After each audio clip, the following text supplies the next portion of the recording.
बिस्मिल्लाहिर्रहमानिर्रहीम। अस्सलाम वालेकुम व्यूअर्स। आज की वीडियो लेक्चर में हम पढ़ेंगे इक्विलिब्रियम के बारे में। What is equilibrium.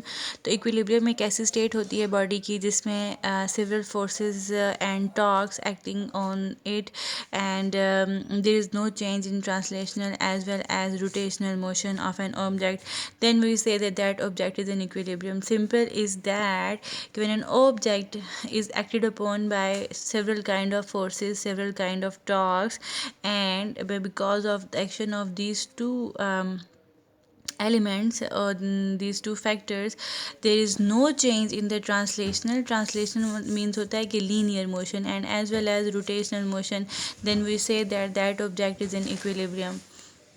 There are two types of equilibrium. One is static equilibrium and other one is dynamic equilibrium.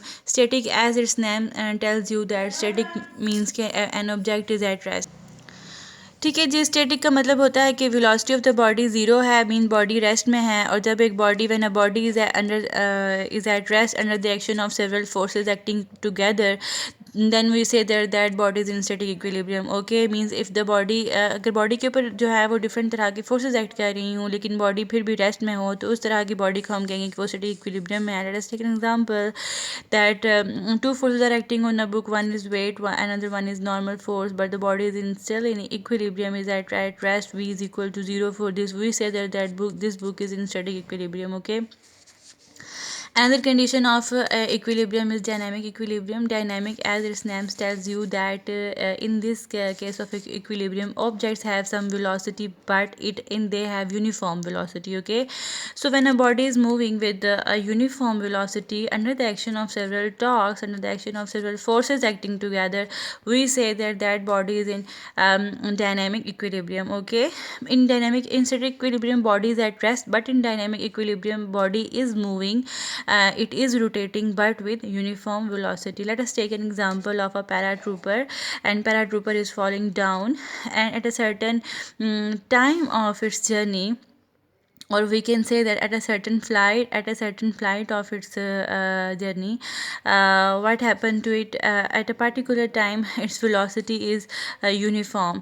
At that instant of time, we say that this paratrooper is in dynamic equilibrium. Another example we can consider is that a wheel which is rotating, and it is acted upon by several torques, but when it is rotating with uniform velocity, we say that this wheel is in dynamic equilibrium. So you see, in both examples, objects are moving, paratrooper is moving, this wheel is moving, but at a certain time, at instant of time, when they get uniform velocity, we say that at that particular instant of time, these objects are in dynamic equilibrium.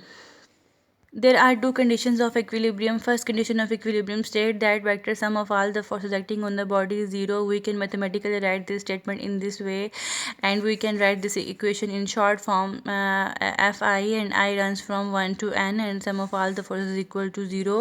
Let us take an example in which we take a body at the center and several forces are acting on this body. Okay, now this body is said to be in static equilibrium if sum of all the forces acting on it is equal to 0. Okay ji, let us draw the closed polygon of all these forces. Okay, what is polygon is actually a closed shape which has many sides. Poly means many. Okay, a closed shape which has many sides, so there are different forces are given, so we draw all these forces in a polygon form, and this is force F1, we draw in this way. Where is force F2 draw this way, F3 there it is, draw in this way, as it is in this way, so we have to draw it in this way. Where is F4? Okay, the downward direction. Where is F5? It is in upward direction, so this is a closed polygon. Okay, and suppose we say that sum of all these forces is equal to Fr, resultant force, and then in order to satisfy the first condition of equilibrium, this resultant force should be equal to 0. Okay, if an object is acted upon by several forces, and then we can say that a particular object is in equilibrium, is in static equilibrium state when sum of all the x component of force and y component of force are equal to 0. I haven't derived this relation from any mathematics. I just wrote this. I just wrote the first condition of equilibrium, that sum of all the forces, the sum of all the x component of the forces and sum of all the y component of the forces acting on the body must be equal to zero. And we, as the sum is equal to zero, so we can take these individual components equal to zero. And one last thing is that, okay, when we say that body is in static equilibrium, so it means that sorry, when we say that body satisfies the first condition of equilibrium, it means that body is in translational equilibrium. Translational equilibrium means के it has no linear motion. ठीक है, translational motion means कि linear motion. And when the body is in translation equilibrium, it means that body is not moving linearly, its acceleration is zero. Now we will consider the second condition of equilibrium. And what does this condition tells us? That vector sum of all the torques acting on the body is equal to zero. And the second condition of equilibrium is actually a dynamic equilibrium. Bodies are moving but with uniform velocity. As in first condition of equilibrium, body is at rest, they are in translational equilibrium. But in second condition of equilibrium, bodies are moving but with uniform velocity, and we say that these bodies are in rotational equilibrium, or they satisfy the second condition of equilibrium. Okay, so vector, this is its statement, this is its mathematical form. In compact form, we can write the equation in this way. We can also write this one equation in extended form, that sum of all the clockwise torque acting on the body is equal to sum of all the anti-clockwise torque acting on the body. Okay ji. So the first condition of equilibrium is sum of all the forces acting on the body is equal to zero, body is at rest, v is equal to zero. And if this condition is satisfied, we say that body is in translation equilibrium. Now the second condition of equilibrium is sum of all the torques is equal to zero, means bodies are moving but with uniform velocity. And we say and those objects are those bodies which specify which complete the second condition of equilibrium. We say that these bodies are in translational equilibrium. Okay ji.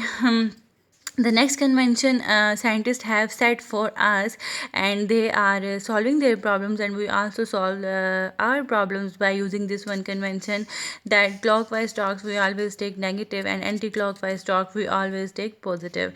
And this thing I already mentioned, and that is when an object satisfy the second condition of equilibrium, we say that this object is in rotational equilibrium. Okay, for a complete equilibrium, body has to satisfy first and second condition of equilibrium both at the same time. So we say that body is in complete equilibrium. Otherwise, when it satisfies this one condition, we say that body is in translation equilibrium. When it satisfies this one condition, we say that body is in rotation equilibrium. When it satisfies both of these conditions, we say that body is in complete equilibrium. Now let us consider these three examples, and so that we get so that we can get the whole concept of equilibrium. So the first case is here, two f force acting downward and two f forces acting upward direction. So these forces balance each other, so sum of all the forces is equal to zero, and such type of forces cannot produce any torque, as it is obvious from the figure. So sum of all the torques is also equal to zero. So body is in static equilibrium, means body is in complete equilibrium. Okay, static means body is in complete equilibrium. And now consider the second one condition. In this case, as you see, both forces are in equal magnitude. Sorry, it is drawn, it is, this force is a bit exaggerated. Consider it in up to this way. Okay, up to this mark. And these forces are equal in magnitude, so they cancel out the effect of each other. So net force is equal to zero, so there is no translation equilibrium, no acceleration. But you can see that these forces can produce a torque, as we discussed couple force in earlier video, that two forces acting on a body at different places produce a couple in it, produce a torque in it. So these forces produce torque in this particular body. So second condition of equilibrium cannot be satisfied. Torque is produced in the clockwise direction, and we take this torque as a clockwise torque, and it is negative. Now consider the third one condition, in which one is 2f force, one is one f force, and these forces are in same direction, so forces cannot cancel out each other. So in this case sum of all the forces is not equal to 0, so body is not in translation equilibrium. Body has some acceleration, body will do some translational, body will cover some linear distance, but this type of force cannot produce any torque because these two forces are in same direction, so they cannot produce any torque in this body. So body has no translation equilibrium, sorry, body has no rotation equilibrium, but body is in translation equilibrium. I hope you get the whole concept of what is equilibrium, what are its two conditions, and what are their mathematical statements of both conditions. Okay, and this is with this I wrap up the video. Thank you so much for watching.